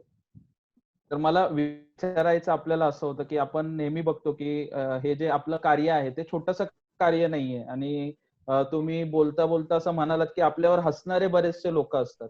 तर राईट. जेव्हा तुम्ही काम सुरू केलं आणि तुम्ही सांगितलं, की तुम्ही इंजिनिअरिंग केलं. त्याच्यानंतर तुम्ही कामावर सुद्धा जात होतात. एल-एन-टी कंपनीमध्ये आपण जॉबला होतात. तर जॉब आणि हे जे तुमचं कार्य आहे, ते आपण कसं सांभाळलं? ते सांभाळताना काही अडथळे आले का? आणि त्याच्यानंतर आपल्याला लोकं कशी मदत करत गेली? ऍक्च्युली कसं आहे ना, की हा खूप खूप मोठा गोष्ट आहे खरं म्हणजे. हा छोटा संदर्भ सांगता येणार नाही. कारण की जेव्हा ओके. मी जॉबला होतो एल-एन-टी मध्ये, मी तेव्हाच एनजीओची स्थापना केली होती. आणि मला मला आठवतंय, की मी नेहमी कंपनीमध्ये कार्ड पंच करून गायब व्हायचो. तर असं खूप वेळा अशा घटना घडल्यात माझ्याबरोबर, की मी कार्ड पंच करून मी मी गायब व्हायचो. आणि मला तर खूप वेळा प्लॅन केला होता माझ्या बॉसनी, बाबा की सागर क्लिअर आहे, सागर कुठे, सागर कुठे, सागर कुठे. पण ओके. माझ्या मित्रांनी मला नेहमी वाचवलं. तर अगर आप कुछ अलग काम करना चाहते हो ना दोस्तों, हं, तो आपको हं. एक काम, आप कोई भी इंसान कभी भी दो नाव के ऊपर पाव रख के जा नहीं सकता. हे मला माहिती आहे. मला समाजसेवाचं मला काम काम करायचं होतं म्हणून मी माझं लक्ष या कामाकडे नव्हतं. पण कंपनीने मला पूर्ण साथ दिली. जेव्हा कंपनीने माझ्या कामाबद्दल कळलं, माझ्या मित्रांनी पण मला साथ दिली पूर्ण. When they came to know about my work. तर अगर आप कुछ अच्छा काम कर रहे हो ना दोस्तों, तो उस काम की महक अपने आप लोगों को आपके पास लाने के लिए मजबूर कर देती. हो, तर अगदी बरोबर. तर या कामाचा संदर्भ असा खूप मोठा आहे. ते एक दोन शब्दामध्ये सांगणं मुश्किल आहे, कारण की अं, खूप मोठा हा संदर्भ आहे या गोष्टीचा. असं. नक्की, नक्की. म्हणजे आपण थोडक्यात असं म्हणू शकतो, की जर इंसान के इरादे अगर नेक नेक हो, तो पूरी कायनात उसे मदत करने में अरे जुट सर, जाती है, आता असं तुम्ही मी थोडक्यात विचार करा, की जो समज मुलगा करू शकतो. म्हणजे फक्त मीच नाही, आमच्यासारखी लाखो अशी अनाथ मुलं मुली, आम्ही शून्याच्या पण खाली असतो, शून्याच्या खाली. अगर नक्की, ते नक्की. अगर ते मुलं मुली बिना किसी बिना किसी खराब शौक, म्हणजे आम्हाला कुठले वाईट शौक पण नसतात, सवयी पण आम्हाला कुठल्या अशा वाईट नसतात, ड्रिंकिंग स्मोकिंगच्या कुठल्या पण अशा. म्हणजे त्या स्तरावर जाऊन आम्ही त्या स्तरावर असून देखील आम्ही कुठल्या वाईट सवयी आमच्याकडे येऊन दिल्या नाही. हमने सिर्फ ध्यान दिया अपने सपनों के ऊपर, अपने काम के ऊपर. भाई आपको जितना हंसना हंसो, आपको जितना बोलना है बोलो, मैं काम करूंगा और करते रहूंगा, बस. हा फक्त आपल्या डोक्यामध्ये एक थॉट माझ्या मनामध्ये मी ठेवला होता. नक्की, नक्की. आणि मला वाटतं जसं आपण सांगितलं, की आपण शून्याच्या खाली होतात. त्याच्यानंतर आपण ठरवलं, की त्या शून्याच्या पुढे 1 लावायचं आणि 1 लावून आपण शून्य जोडत गेलात. असा हा आपला प्रेरणादायी प्रवास आपण आमच्यासोबत शेअर केलात. आता मला वाटतं आपण कार्यक्रमाच्या शेवटाकडे आलोय. जे सर्व उपस्थित आहेत, मी त्यांना विनंती करतो, जर आपल्याला सरांना काही विचारायचं असेल, तर आपण चॅट बॉक्समध्ये लिहू शकता. सर मला मी Zoom ॲप्लिकेशन बद्दल सांगताना एक गोष्ट विसरलो होतो, की आमचे प्रेक्षक आहेत बरेचसे, त्यांना बोलायचंही होतं आपल्याशी. ओके. पण इथे सर्वांचा आवाज जर एकत्र आला तर गोंधळ झाला असता. त्याच्यामुळे आपण त्यांना म्यूट करतो. अच्छा. म्हणजे त्यांचं बोललेलं ऐकू येऊ शकत नाही आणि कार्यक्रमाच्या शेवटी जर त्यांना बोलायचं असेल, आपण त्याच्यापैकी ज्यांना बोलायचं त्यांना अनम्यूट करू शकतो. अच्छा. तर मला वाटतं जर प्रेक्षकांपैकी कोणाला बोलायचं असेल, सरांना जर काही विचारायचं असेल, आपल्या भावना व्यक्त करायच्या असतील, तर आपण प्लीज चॅट बॉक्समध्ये लिहू शकता किंवा तिथे एक रेज हँड असा ऑप्शन असतो. तिथे आपण बोलू शकता. मला वाटतं ज्ञानेश्वर आदित्य गायकवाड दवणे सर ज्ञानेश्वर गायकवाडला पण बोलायचंय. यांना बोलायचंय. आदित्य सर बोला. आदित्य दवणे सर आपण बोलू शकता. हा सर, आवाज येतोय माझा? हो, हा, हो. येतोय येतोय, येतोय. येतोय. सर, माझा छोटासा प्रश्न होता तुम्हाला. सर्वप्रथम तुमच्या सगळ्या कामाला मी सलाम करतो. थँक्यू. आता हल्ली अनेक असे MSW वगैरे असे कोर्सेस निघालेत बाहेर, ज्यात समाजसेवा शिकवली जाते. परंतु तुम्हाला अशी कुठली बॅकग्राऊंड नाहीये. मला विचारायचं असं की समाजसेवा जो एक एक एक दैवी कार्य आहे, ते असं शिकवून येऊ शकतं का? तुम्ही एकदम खूप चांगला प्रश्न केला. ऍक्च्युली हा प्रश्न मला MSW कॉलेजमध्ये पण विचारला होता, टाटा सोशल सायन्सला 30 मध्ये. तुम्हाला खोटं बोलत नाही मित्रांनो, की माझ्या संस्थेमध्ये, माझ्या बॉडीमध्ये किंवा माझ्या व्हॉलंटिअरमध्ये मी एका पण MSW व्यक्तीला घेतलं नाही. कारण की तुम्ही बरोबर बोलला, की समाजसेवा करण्यासारखी जी गोष्ट असते ना, ती शिकून येत नसते, वो अपने आप आपके अंदर अपने आप पैदा हो जाती है. उसके लिए सिर्फ कुछ एक स्पार्क चाहिए. आता माझ्यामध्ये ही स्पार्क केव्हा आली, की माझ्या ताईचा चेहरा बघितल्याच्या नंतर मला वाटत नाही बाबा की आपण तुम्ही शिक्षण घेऊन तुम्ही डॉक्टर बनू शकता, तुम्ही इंजिनियर बनू शकता, कारण की ते शिक्षण वेगळं असतं. पण समाजसेवा करण्याचं कुठलं तुम्ही शिक्षण असतात बाबा, की या गोष्टीवर माझा बिलकुल विश्वास नाही. पण मी जो लोक समाज एमएसडब्ल्यू करते त्यांच्या बाबतीमध्ये त्यांच्या काय मी खिलाफ नाहीये, त्यांच्या खिलाफ नाहीये. समाजसेवेमध्ये पण खूप काय असे प्रकार असतात. आता ते कसे प्रकार जर सांगितले तर खूप वाद पण होऊ शकतो. पण आता कसं झालंय की तुम्ही असा प्रश्न विचारला ना बाबा, की मला हा प्रश्न एक दोनदा म्हणजे विचारला गेला होता. पण मी मोस्टली एमएसडब्ल्यू ज्यांनी जे शिकले त्यांना मी माझ्यावर ठेवत नाही मोस्टली. त्याची खूप कारण आहेत. पण समाजसेवेचं 100% शिक्षण असू शकतं असं तर माझ्या याच्यावर बिलकुल विश्वास नाही या गोष्टी. म्हणजे याचा अर्थ हा आहे कि तुम्हाला तुमच्या आईचं प्रेम, आपको आपकी माँ का प्यार पाने के लिए भी आपको पढ़ाई करनी पड़ती है, तर याचा अर्थ हा होऊ शकतो. असं आहे. म्हणजे तुम्हाला तुमच्या देशावर तुम्हाला अगर तुमच्या देशाकरता काय काम करायचंय तर उसके लिए भी आपको पढ़ना पड़ता है. मतलब प्यार, मित्रांनो, समाजसेवा आणि प्रेम हे आतून येणाऱ्या गोष्टी आहेत, फिलिंग्स असं आहे. एक्झॅक्टली खरं. Thank you sir. मला वाटतं ज्ञानेश्वर गायकवाड सर यांना बोलायचं. सर आपण बोलू शकता. हॅलो. हा बोला बोला सर. सर. हॅलो, ऐकायला येतो आवाज? हो ऐकू येतो. आमचे येतोय ना? आमचा एकच वाक्यात असं म्हणायचं आहे की अनाथांचा नाथ हा एक प्रकार आहे. आणि आमचे संस्थेचे ढवळ सर हे नेहमीच अशा कार्यक्रमांना खूप प्रोत्साहन देतात, किंवा अशा सामाजिक बांधिलकीची सर्वात मोठी जाण कोणाला असेल तर आमचे ढवळ सरांना आहे. त्यांनी आतापर्यंत बाबा आमटेंपासून सर्वांच्या मदतीला या सर्व गोष्टी धावून जातात, आणि प्रत्येक गोष्टीला किंवा बऱ्याच म्हणजे अनाथांची जे दत्तक घेतलेले आहेत ते आमच्या ढवळ सरांनी या संस्थेच्या माध्यमातून मी 17 वर्ष दिघे साहेबांबरोबर काम केलं आणि गेली 35 वर्ष या कार्यात आहेत. त्याचप्रमाणे ढवळ सर सुद्धा या कामामध्ये डे 1 पासून काम करतात, गेली 30-35 वर्ष. आणि ह्या कार्यक्रमाला ढवळ सरांनी आवर्जून खूप चांगला कार्यक्रम आयोजित केलेला असतो.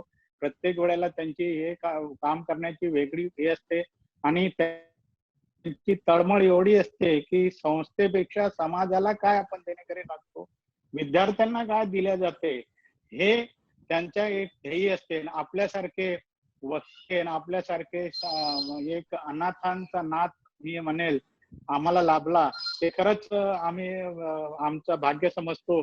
आणि आम्ही जे समाज कार्य करतो त्याच्यातला एक सोनेरी क्षणाने लिहिणारा क्षण आज या ठिकाणी आलेला आहे, आणि तो केवळ ढवळसरांमुळे आला याचा मला सार्थ अभिमान आहे. आणि आपला खरंच मनापासून कौतुक, मनापासून धन्यवाद, मनापासून आभारी आहेत. आणि आपल्या जीवन प्रवास वाचून मला तर खरंच ऊर भरून आल्यासारखं झालेलं आहे. थँक्यू. मला वाटतं आपली विद्यार्थिनी हो मला वाटतं आपली विद्यार्थिनी सोनल खांडेकर हिचा पुढचा प्रश्न आहे. Hello sir. बोला सर, मला असा प्रश्न आहे की आम्ही जे आता कॉलेज वयातली मुलं आहोत त्यांना आम्हाला एक साधी केटी लागली किंवा मार्ग तरी आम्हाला असं वाटतं की आवाज नाही येत. भाषा तुम्हाला ऐकून, तुमचा प्रवास ऐकून. नेटवर्कचा इश्यू आहे सोनलचा. सोनल तुझा नेटवर्क इश्यू आहे बाळा, रेंज मध्ये ये. एक मिनिट. Hello sir. हा, माझा असा प्रश्न आहे की आम्ही जे कॉलेज वयातील मुलं आहोत आम्हाला आमचे म्हणजे टेन्शन जे असतात ते खूप मोठे वाटतात, जसं की केटी लागणं असेल किंवा क्वेश्चन जरी सुटला तरी. आणि तुमचा जो प्रवास ऐकून आम्हाला असं वाटतं की बाबा आमचे टेन्शन ह्याच्यामुळे काहीच नाहीये. तर तुमचा हा प्रवास करताना तुम्हाला कधीतरी निगेटिव्हिटी आली का, किंवा त्याला तुम्ही कसं तोंड दिलं? आता तुम्हाला मी एक माझ्या गोष्टीमध्ये मगाशी तुम्हाला बोललो की मला मन नेहमी एक गोष्ट बोलायचं बाबा की सागर, ही व्यक्ती नाही तुला बहुतेक पुढची व्यक्ती तुला हेल्प करेल, ही व्यक्ती नाही तुला पुढची व्यक्ती हेल्प करेल, ही नाही तर तुम्ही विचार करा की 3 वर्ष, 1 नाही 2 नाही 3 वर्ष आणि 1 नाही 2 नाही 138 वाला व्यक्ती, 138 वाला व्यक्तीने मला हेल्प केली.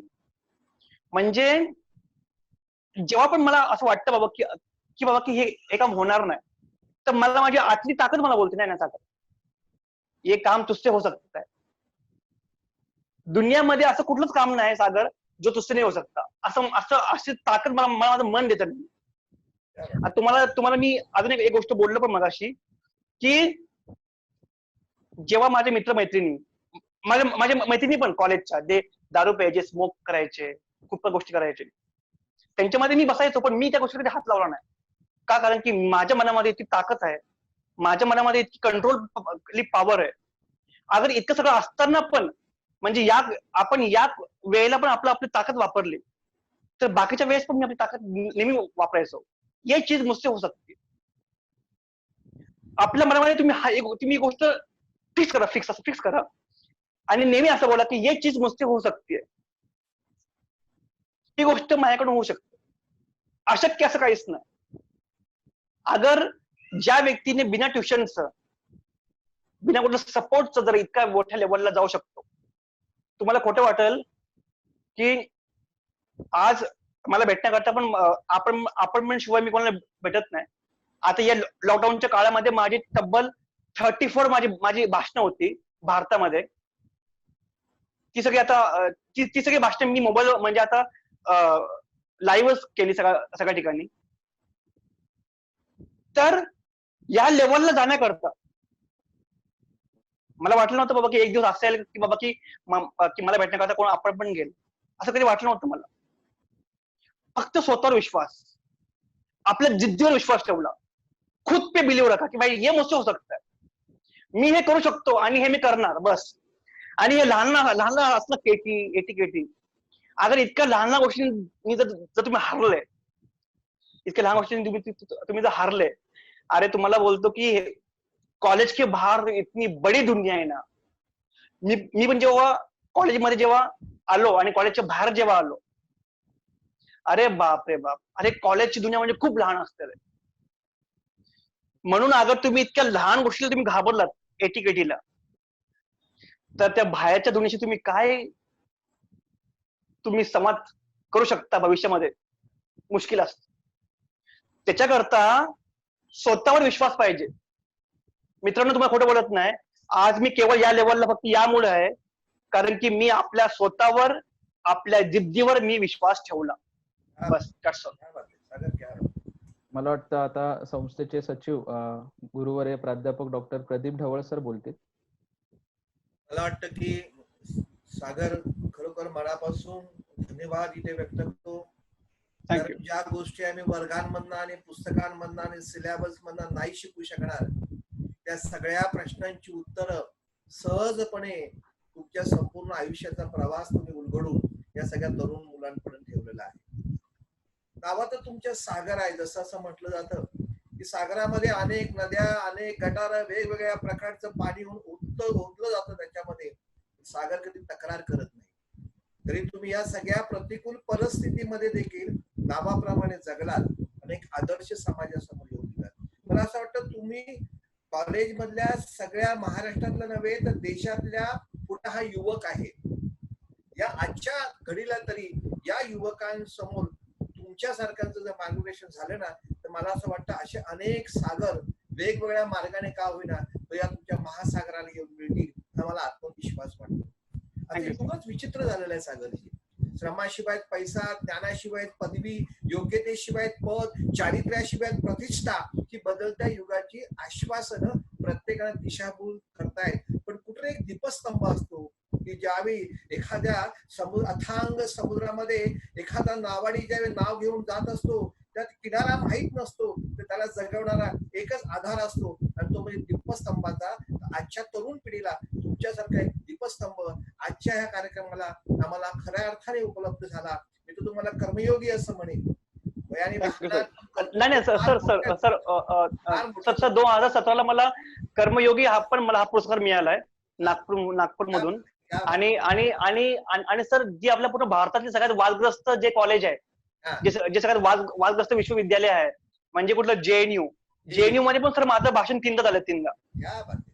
हा आणि तिकडे फक्त विषय फक्त हाच होता की युवकांमधल्या सेम असं की युवकांमध्ये असं गोष्टी का उद्भवतात किंवा युवक का असं नेहमी खचतो.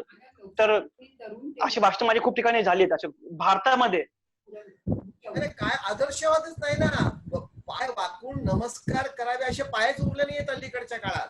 आणि म्हणून तुमच्यासारख्या युवकांना फार एक विनंती आहे की आम्ही आमच्या परीने प्रयत्न करतो, एक शिक्षक म्हणून, प्राध्यापक म्हणून, म्हणजे अनेक उपक्रम आम्ही त्या अर्थाने राबवतो.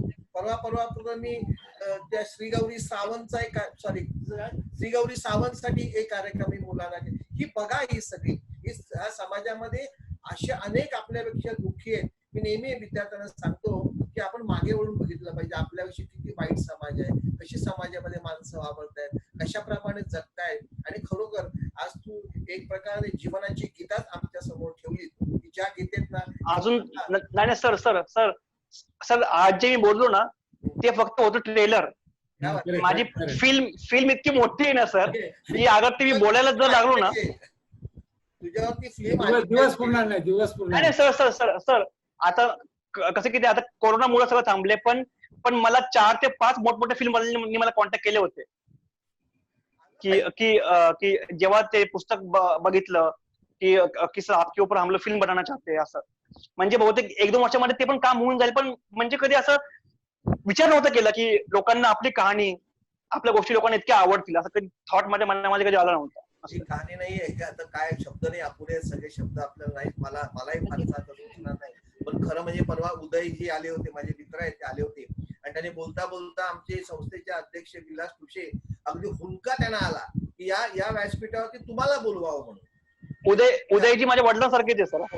उदयनी आपल्याला लगेच कॉन्टॅक्ट केला, तुम्ही आलात. मी आमच्या विलास ठुशेंचं प्रचंड प्रेम आहे तुमच्यावरती. आणि सहज बोलता उदयजींना म्हणाले की तुम्ही जर सागर रेड्डींना जर आणलात आणि ते सांगता देखील त्यांना म्हणजे त्या तुमच्या सगळ्या भावना काय अशा व्यक्त करता येत नव्हत्या, इतके ते गदगदून त्यावेळी गेले होते. मी आमच्या आदरणीय विलास ठुशेंना समारोपाचं भाषण करायला सांगितलं. Thank you sir. खर तर आज अतिशय चांगला असा योग आलाय. त्या दिवशी डॉक्टर उदय निरगुडकरांना मी बोलताना सांगितलं की तुम्ही ज्या व्यक्तीची मुलाखत टीव्ही चॅनलवर घेतली त्या माणसाचं कर्तृत्व संपूर्ण महाराष्ट्राला किंबहुना भारताला कळालं आणि त्यापासून चांगलं असं इन्स्पायरेशन आम्हा लोकांना मिळालं. खरं तर सागरजींना लोकसत्तेच्या तरुण तेजांकित पुरस्कार ज्याला मिळाला त्याला गिरजाई प्रतिष्ठानतर्फे आम्ही दरवर्षी ज्या 10 संस्थांचा गौरव करतो त्याच्यामध्ये मी ताबडतोब सागर रेड्डींना प्रेफरन्स देऊन त्यांचं नाव फायनल केलं होतं. ह्या माणसाची सगळी स्टोरी आमच्या आचार्यात्रे कट्ट्याच्या संपदा वागळे ज्या आहेत यांनी आतापर्यंत ठाण्यामध्ये 4-5 व्यासपीठावरनं निर्णय कार्यक्रमाच्या निमित्ताने सांगितलेली आणि आमच्या कॉलेजमध्ये सुद्धा मराठी भाषा दिनाच्या निमित्ताने त्यांनी एकदा येऊन सागर रेड्डी ह्या विषयावर 1 तास आता जसं सागर सरांनी सांगितलं त्यांची माहिती तशी ती कथन केलेली आहे. आज त्यांनी अतिशय एक चांगलं वाक्य आपल्याला सांगितलेलं आहे की माणसाला अभिमान असावा परंतु गर्व नसावा. आणि मी शून्याच्या खाली होतो आणि आता मी एका अच्युत पातळी मी म्हणणार नाही पण बऱ्यापैकी मोठ्या शिखरावर जाण्याचं जे आहे त्याच्यात मी यशस्वी झालोय. आणि विद्यार्थ्यांनी पण आज त्यांच्या ह्या प्रवासाचा अतिशय सिरियसली विचार करून गरिबी हा शाप नाहीये परंतु त्या गरिबीतून आपण कसं पुढे आलं पाहिजे, अन्नाची नासाडी कशी म्हणजे आजही त्यांनी सांगितलं की जर अन्न वाया गेलं तर दुसऱ्या दिवशी मी फक्त एकाच वेळेला जेवतो. बरोबर. हा जो माणसाच्या अंगात म्हणजे संस्कार जे झालेले आहेत ते सागर रेड्डींचे इतके घेण्यासारखे आहेत की एवढ्या याच्यामध्ये निर्व्यसनी राहून अतिशय चांगलं असं काम करून मागे जेव्हा ते मला भेटले होते तेव्हा त्यांनी सांगितलं की मोहन भागवतांसारखा RSSचे जे प्रमुख आहेत त्यांच्याशी सुद्धा त्यांचे संवाद होतात. म्हणजे JNU मध्ये त्यांची लेक्चर्स होतात. भारतामध्ये त्यांना हजारो ठिकाणी बोलवणं येतं. सर योगी आदित्यनाथजींकडून माझा जेव्हा सन्मान झाला हा योगी आदित्यनाथांनी केलं. हा आणि जेव्हा योगीजींसमोर जेव्हा मी भाषण केलं होतं अर्धा तास, तर योगीजींनी मला आता म्हणजे परत बोलवलं होतं, पण आता कोरोनामुळे ते सगळं बंद झालं. पण त्यांचे जे पी आहेत तर ते मला बोलले, सागर जी की योगी जी चाहते हैं कि आप जो काम आपके राज्य में कर रहे हो वो हमारे राज्य में भी चालू करें. म्हणजे तुमच्या या कार्याला मुख्यमंत्र्यांनी केलंय आणि मला तुम्हा सर्व लोकांना सांगायची आनंदाने सांगायची इच्छा आहे की सागर रेड्डींना आरक्षण हा शब्द माहिती नव्हता. बरोबर. परंतु त्यांनी जी अनाथांना त्या अनाथ लोकांना मंत्रालयामध्ये पाठीमागे लागून 1% रिझर्वेशन मिळून दिलेलं आहे. मिळून दिलं. ज्याला आई वडील नाहीये, ज्याला जात नाहीये, ज्याला धर्म नाहीये, ज्याला कुठेच काही नाहीये, त्या मुलांना आज महाराष्ट्रामध्ये 1% आरक्षण हे फक्त सागर रेड्डींमुळे मिळालेलं आहे. बरोबर. आम्हाला अभिमान आहे. थँक्यू सागर रेड्डी, तुम्ही आमच्या संस्थेमध्ये यापूर्वी आमच्या कार्यक्रमाला एकदा आला होता. आजही तुम्हाला भेटून खूप आनंद झालाय. तुम्हाला तुमच्या पुढच्या कार्यासाठी मी शुभेच्छा देतो आणि तुम्हाला यापुढे जर काही कुठल्याही प्रकारची मदत करायला आम्ही तयार आहोत. आम्ही तुमच्या पाठीमागे आहोत एवढे एक आश्वासित करतो आणि आपल्याला परत एकदा शुभेच्छा देऊन या कार्यक्रमाची पुढची सूत्र मी सागर सरांकडे देतो. Thank you sir. थँक्यू. धन्यवाद. कार्यक्रमाच्या शेवटी पुन्हा एकदा सागर दादा आपले आभार मानतो, सर्व उपस्थितांचे आभार मानतो, व्यवस्थापनाचे सदस्य आहेत, तसेच शिक्षक आहेत, विद्यार्थी आहेत, इतर काही मंडळ या ठिकाणी ऐकण्यासाठी उपस्थित आहेत, त्याबद्दल त्यांचे देखील आभार मानतो. आणि जेव्हा हे लॉकडाऊन उघडेल तेव्हा आपण नक्की आम्हाला वेळ द्याल, महाविद्यालयातल्या विद्यार्थ्यांशी आपण नक्कीच संवाद साधाल. कारण नक्की म्हणजे मला तर उलट आवडतं की युवकांना असं फेस टू फेस जाऊन त्यांना सांगणं मला तेव्हा जास्त उत्साह असतो, म्हणजे असं फोनपेक्षा असं. कारण मला वाटतं की सेवा या शब्दाचा खरा अर्थ आपल्यासारख्या व्यक्तींकडे बघून आम्हाला कळेल. कारण आपले राष्ट्रीय सेवा योजनेचे विद्यार्थी आहेत ते सदैव ढवळ सरांच्या प्रेरणेने, टुसे सरांच्या प्रेरणेने काही ना काही करण्यासाठी धडपडत असतात समाजासाठी. तर नक्की आपण विवेकानंदांची जी प्रेरणा घेतलीत ना ती या विद्यार्थ्यांना सांगा ना. मॅडम, विवेकानंदांची मी प्रेरणाच घेतली नाही तर मी त्यांच्या नावाचं कॉलेजमध्ये पण शिकलो. म्हणजे कसं की आता स्वामी विवेक काय विवेकानंदांचं एक वाक्य तुम्ही नेहमी तुमच्या आयुष्यात सदा वापरायचं. हा बरोबर मुलांना की म्हणजे तेच म्हणजे कोणती पण गोष्ट अचीव करेपर्यंत स्वस्त कधी मी बसणार नाही. म्हणजे हे त्यांचं जे वाक्य आहे की कोणतं पण माझं स्वप्न आहे, जोपर्यंत ते मी अचीव करत नाही तोपर्यंत मी स्वस्त बसणार नाही. हे त्यांचं वाक्य मला खूप नेहमी इन्स्पायर करतं, खूप म्हणजे खूप. आणि म्हणजे आता लहानपणापासून त्यांची खूप काही वाक्य अशी वाचली, त्यांची झाली. आणि जसं हळूहळू मोठं होत गेलं तेव्हा अब्दुल कलाम साहेबांचे पण जे वाक्य आहेत त्यांचे पण वाक्य खूप मला नेहमी इन्स्पायर करतात.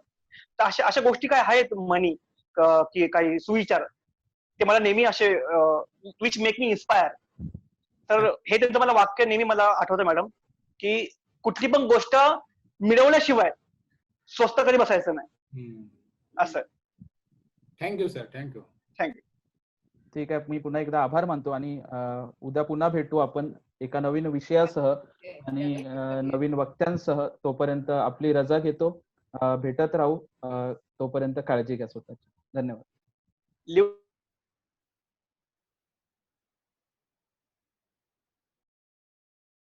सागर सर ते फोटो पाठवा त्यांना. हा फोटो